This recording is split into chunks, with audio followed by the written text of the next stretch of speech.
بسم الله الرحمن الرحيم. ألف لام را، تلك آيات الكتاب المبين. إنا أنزلناه قرآنا عربيا لعلكم تعقلون. نحن نقص عليك أحسن القصص بما أوحينا إليك هذا القرآن وإن كنت من قبله لمن الغافلين. إذ قال يوسف لأبيه يا أبت إني رأيت 11 كوكبا والشمس والقمر رأيتهم لي ساجدين. قال يا بني لا تقصص رؤياك على إخوتك فيكيدوا لك كيدا إن الشيطان للإنسان عدو مبين. وكذلك يجتبيك ربك ويعلمك من تأويل الأحاديث ويتم نعمته عليك وعلى آل يعقوب كما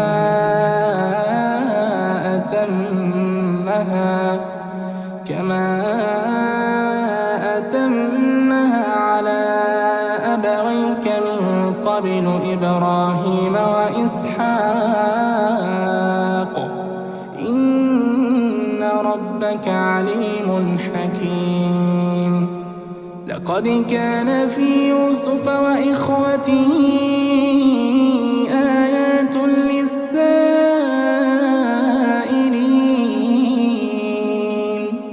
إذ قالوا ليوسف وأخوه أحب إلى أبينا منا ونحن عصبة إن أبانا لفي ضلال مبين. اقتلوا يوسف أو اطرحوه أرضا يخل لكم وجه أبيكم وتكونوا من بعده قوما صالحين. قال قائل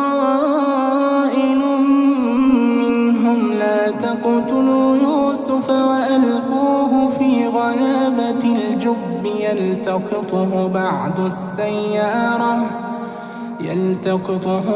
السيارة إن كنتم فاعلين.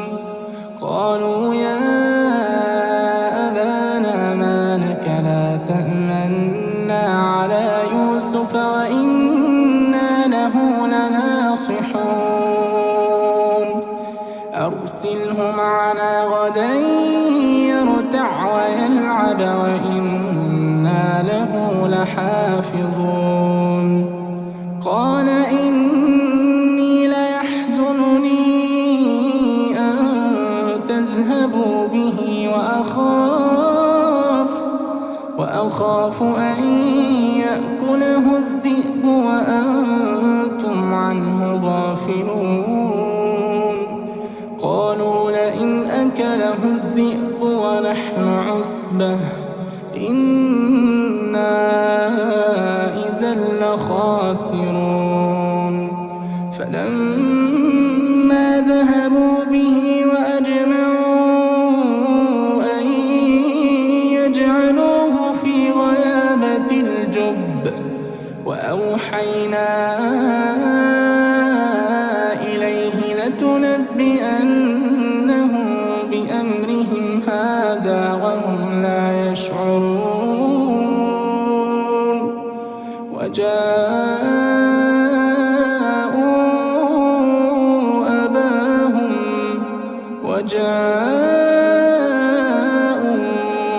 أباهم عشاء يكون قالوا يا أبانا إنا ذهبنا نستبق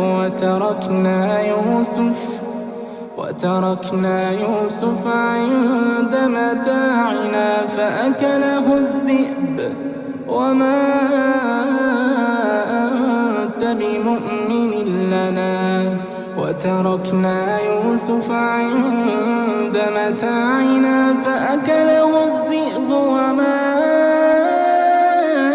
أنت بمؤمن لنا ولو كنا صادقين وجاءوا على قميصه بدم كذب قال بل سولت لكم أنفسكم أمرا فصبر جميل والله المستعان على ما تصفون وجاءت سيارة فأرسلوا واردهم فأدلى دلوه قال يا بشرى هذا غلام وأسروه بضاعة والله عليم بما يعملون وشروه بثمن بخس دراهم معدودة وكانوا فيه من الزاهدين وقال الذي اشتراه من مصر لامرأته أكرمي مثواه عسى أن ينفعنا أو نتخذه ولدا وكذلك مكنا ليوسف في الأرض ولنعلمه من تأويل الأحاديث والله غالب على أمره ولكن أكثر الناس لا يعلمون ولما بلغ أشده آتيناه حكما وعلما وكذلك نجزي المحسنين وراودته التي هو في بيتها عن نفسه وغلقت الأبواب وقالت هيت لك قال معاذ الله إنه ربي أحسن مثواي إنه لا يفلح الظالمون ولقد همت به وهم بها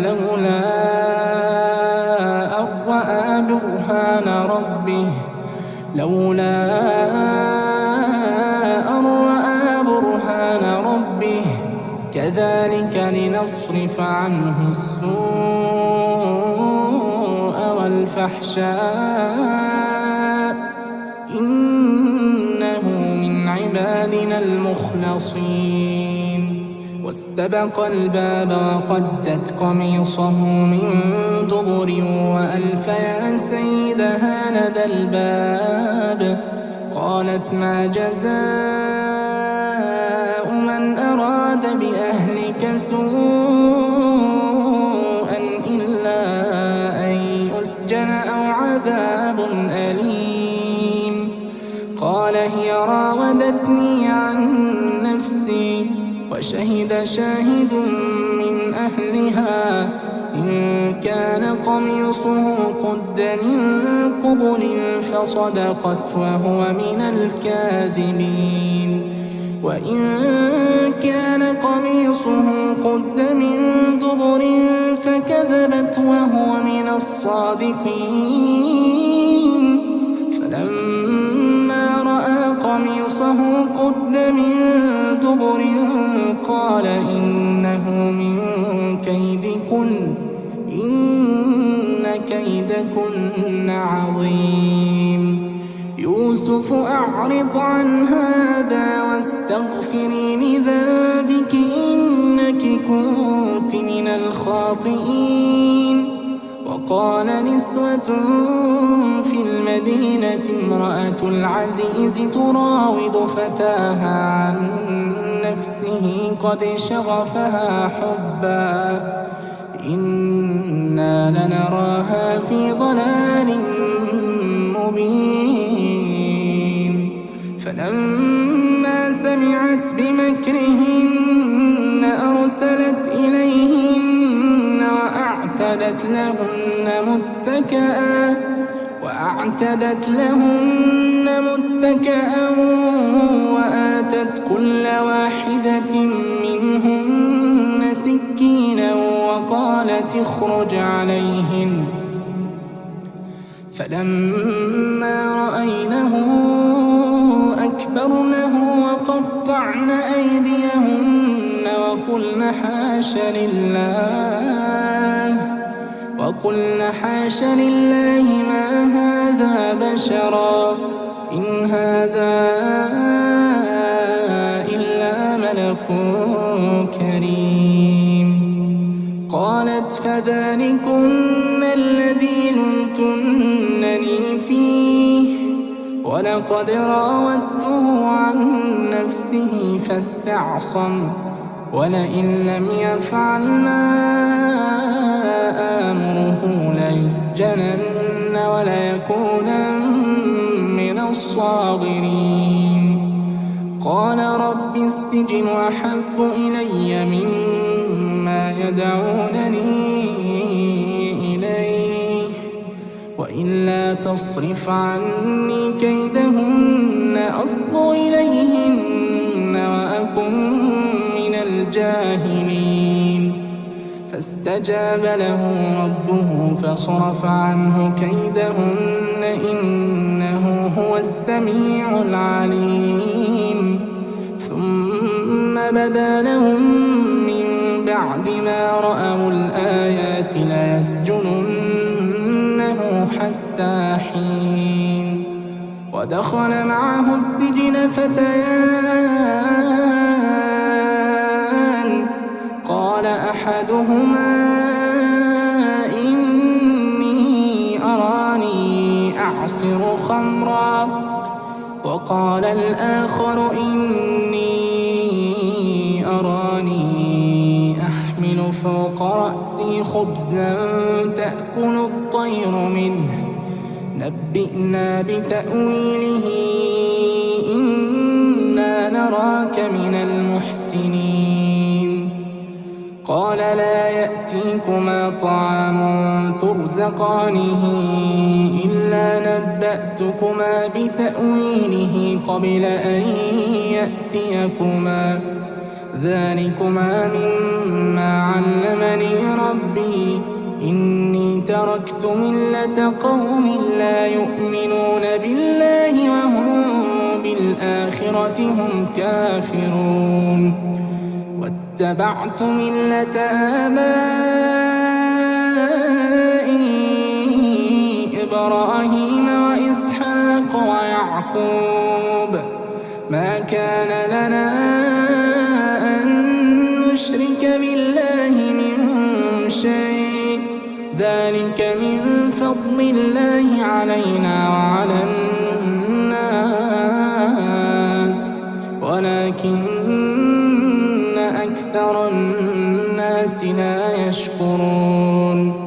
يا صاحبي السجن أأرباب متفرقون خير أم الله الواحد القهار ما تعبدون من دونه إلا أسماء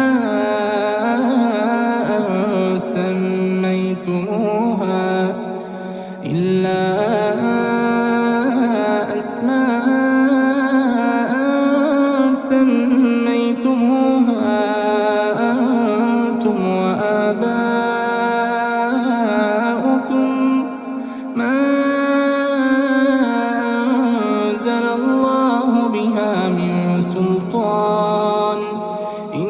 الحكم إلا لله أمر ألا تعبدوا إلا إياه ذلك الدين القيم ولكن أكثر الناس لا يعلمون يا صاحبي السجن أما أحدكما فيسقي ربه خمرا وأما الآخر فيصلب فتأكل الطير من رأسه قضي الأمر الذي فيه تستفتيان وقال للذي ظن أنه ناج منهما اذكرني عند ربك فأنساه الشيطان ذكر ربه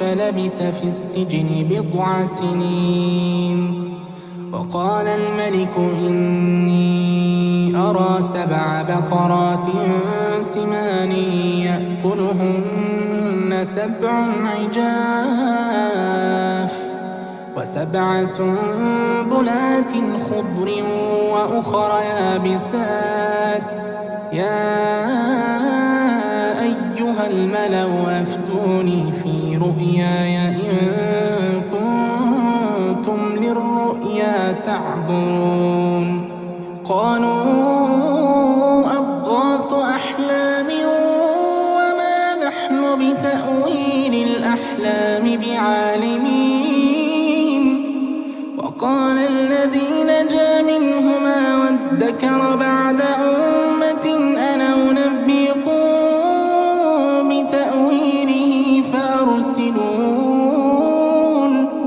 يوسف أيها الصديق أفتنا في 7 بقرات سمان يأكلهن 7 عجاف و7 سنبلات خضر وأخر يابسات لعلي أرجع إلى الناس لعلهم يعلمون قال تزرعون 7 سنين دأبا فما حصدتم فذروه في سنبله إلا قليلا مما تأكلون ثم يأتي من بعد ذلك 7 شداد يأكلن ما قدمتم لهن إلا قليلا مما تحصنون ثم يأتي من بعد ذلك عام فيه يغاث الناس وفيه يعصرون وقال الملك ائتوني به فلما جاءه الرسول قال ارجع إلى ربك فاسأله ما بال النسوة اللاتي قطعن أيديهن إن ربي بكيدهن عليم قال ما خطبكن إذ راوتن يوسف عن نفسه قلنا حاش لله ما علمنا عليه من سوء قالت امرأة العزيز الآن حصحص الحق أنا راودته عن نفسه وإنه لمن الصادقين ذلك ليعلم أني لم أخنه بالغيب وأن الله لا يهدي كيد الخائنين وما أبرئ نفسي إن النفس لأمارة بالسوء إن النفس لأمارة بالسوء إلا ما رحم ربي غفور رحيم. وقال الملك ائتوني به أستخلصه لنفسي، فلما كلمه قال إنك اليوم لدينا مكين أمين. قال اجعلني على خزائن الأرض إني حفيظ عليم. وكذلك مكنا ليوسف في الأرض يتبوأ منها حيث يشاء، نصيب برحمتنا من نشاء ولا نضيع أجر المحسنين. ولأجر الآخرة خير للذين آمنوا، ولأجر الآخرة خير للذين آمنوا وكانوا يتقون. وجاء إخوة يوسف فدخلوا عليه فعرفهم وهم له منكرون. ولما جهزهم بجهازهم قال ائتوني بأخ لكم من أبيكم، ألا ترون أني أوفي الكيل وأنا خير المنزلين؟ فإن لم تأتوني به فلا كيل لكم عندي ولا تقربون. قالوا سنراود عنه أباه وإنا لفاعلون. وقال لفتيانه اجعلوا بضاعتهم في رحالهم لعلهم يعرفونها إذا انقلبوا إلى أهلهم لعلهم يرجعون. فلما رجعوا إلى أبيهم قالوا يا أبانا منع منا الكيل فأرسل معنا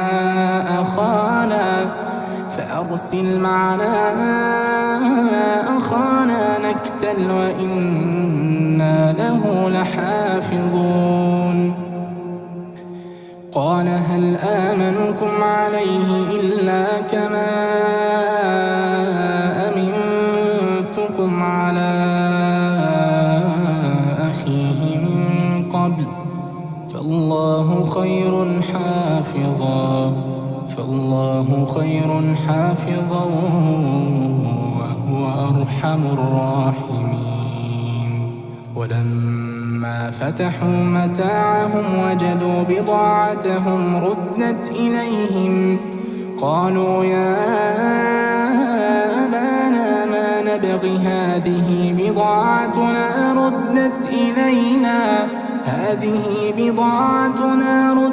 إلينا ونمير أهلنا ونحفظ أخانا ونزداد كيل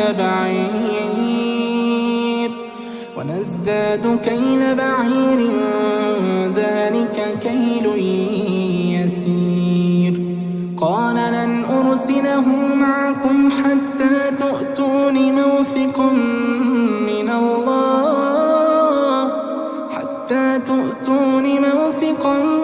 الله لتأتونني به إلا أن يحاط بكم. فلما آتوه موثقهم قال الله على ما نقول وكيل. وقال يا بني لا تدخلوا من باب واحد وادخلوا من أبواب متفرقة وما أغني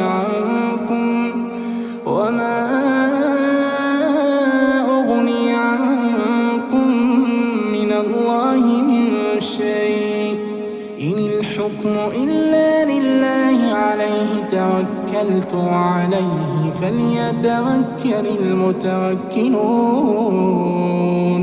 ولما دخلوا من حيث أمرهم أبوهم ما كان يغني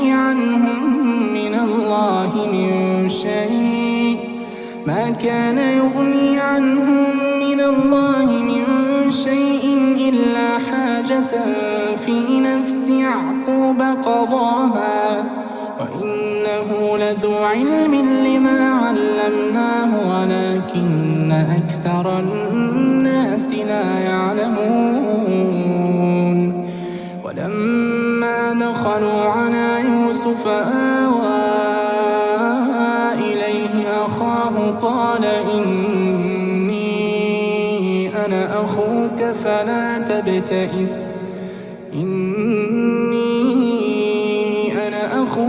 فلا تبتئس بما كانوا يعملون فلما جهزهم بجهازهم جعل السقاية في رحل أخيه ثم أذن مؤذن أيتها العير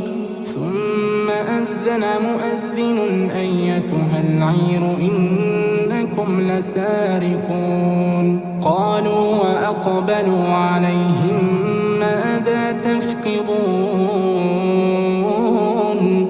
قالوا نفقد صواع الملك ولمن جاء به حمل بعير وأنا به زعيم قالوا تالله لقد علمتم ما جئنا لنفسد في الأرض وما كنا سارقين قالوا فما جزاؤه إن كنتم كاذبين قالوا جزاؤه من وجد في رحله فهو جزاؤه كذلك نجزي الظالمين فبدأ بأوعيتهم قبل وعاء أخيه ثم استخرجها من وعاء أخيه كذلك كدنا ليوسف ما كان ليأخذ أخاه في دين الملك إلا أن يشاء الله نرفع درجات من نشاء وفوق كل ذي علم عليم قالوا إن يسرق فقد سرق أخ له من قبل فأسرها يوسف في نفسه ولم يبدها لهم قال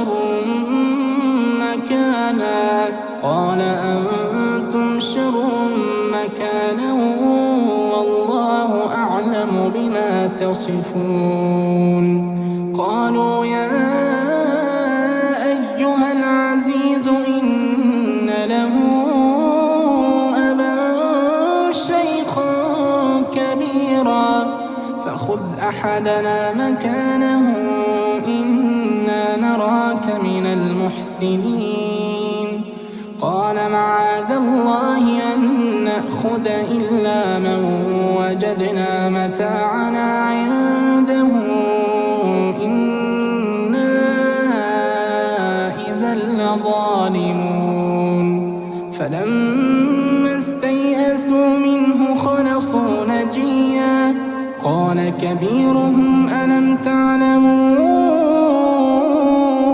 أن أباكم قد أخذ عليكم موثقا من الله ومن قبل ما فرطتم في يوسف فلن أبرح الأرض حتى يأذن لي أبي أو يحكم الله لي وهو خير الحاكمين ارجعوا إلى أبيكم فقولوا يا أبانا إن ابنك سرق وما شهدنا إلا بما علمنا وما كنا للغيب حافظين واسأل القرية التي كنا العمر التي أقبلنا فيها وإنا لصادقون. قال بل سولت لكم أنفسكم أمرا فصبر جميل عسى الله أن يأتيني بهم جميعا إنه هو العليم الحكيم. وتولى عنهم وقال يا أسفا على يوسف وابيضت عيناه من الحزن فهو كظيم. قالوا تالله تفتأ تذكر يوسف حتى تكون حرضا أو تكون من الهالكين. قال إنما أشكو بثي وحزني إلى الله. قال إنما أشكو بثي وحزني إلى الله وأعلم من الله ما لا تعلمون. يا بني يذهبوا فتحسسوا من يوسف وأخيه ولا تيأسوا من روح الله إنه لا ييأس من روح الله إلا القوم الكافرون. فلما دخلوا عليه قالوا يا أيها العزيز مسنا وأهلنا الضر وجئنا ببضاعة مزجاة فأوف لنا الكيل وتصدق علينا إن الله يجزي المتصدقين. قال هل علمتم ما فعلتم بيوسف وأخيه إذ أنتم جاهلون؟ قالوا أئنك لأنت يوسف؟ قال أنا يوسف وهذا أخي قد من الله علينا إنه من يتق ويصبر فإن الله لا يضيع أجر المحسنين. قالوا تالله لقد آثرك الله علينا وإن كنا لخاطئين.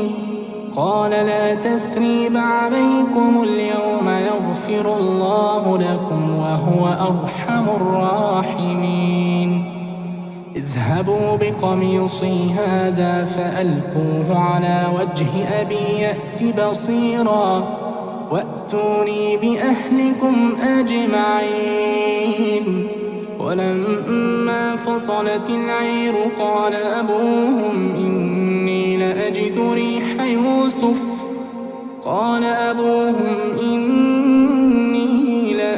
ريح يوسف لولا أن تفندون.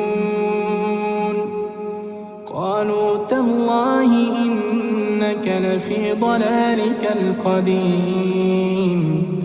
فلما أن جاء البشير ألقاه على وجهه فارتد بصيرا قال ألم أقل لكم إني أعلم من الله ما لا تعلمون. قالوا يا أبانا استغفر لنا ذنوبنا إنا كنا خاطئين. قال سوف أستغفر لكم ربي إنه هو الغفور الرحيم. فلما دخلوا على يوسف آوى إليه أبويه وقال ادخلوا مصر إن شاء الله آمنين. ورفع أبويه على العرش وخروا له سجدا وقال يا أبت هذا تأويل رؤياي من قبل قد جعلها ربي حقا وقد أحسن بي إذ أخرجني من السجن وجاء بكم من البدو من بعد أن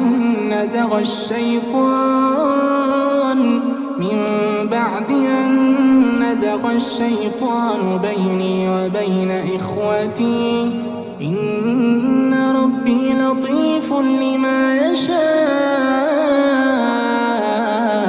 إنه هو العليم الحكيم. رب قد آتيتني من الملك وعلمتني من تأويل الأحاديث فاطر السماوات والأرض أنت وليي في الدنيا والآخرة توفني مسلما وألحقني بالصالحين. ذلك من أنباء الغيب نوحيه إليك وما كنت لديهم إذ أجمعوا أمرهم وهم يمكرون. وما أكثر الناس ولو حرصت بمؤمنين وما تسألهم عليه من أجر إن هو إلا ذكر للعالمين.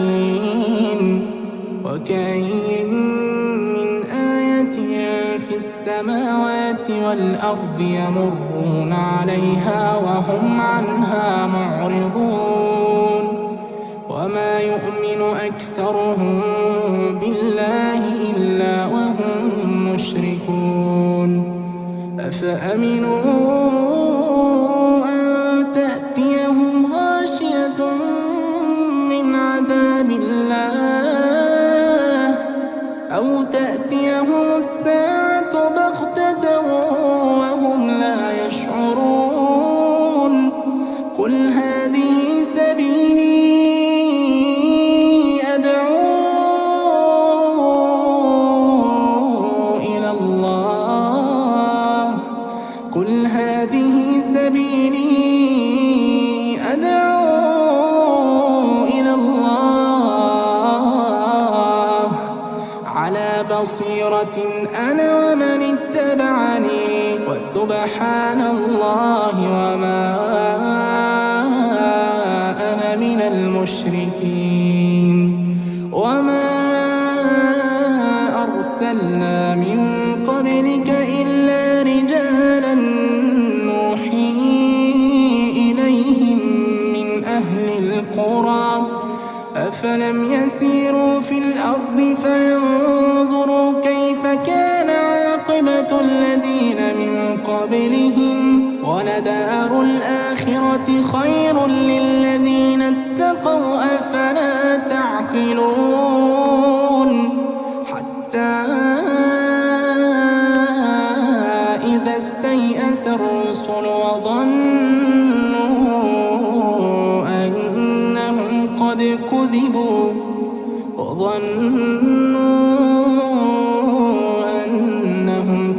كذبوا جاءهم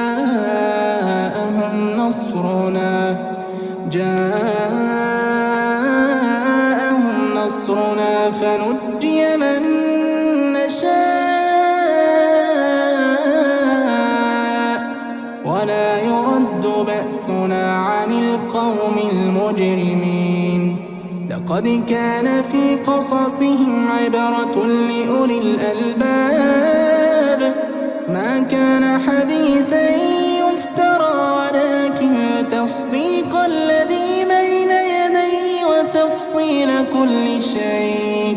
وتفصيل كل شيء وهدى ورحمة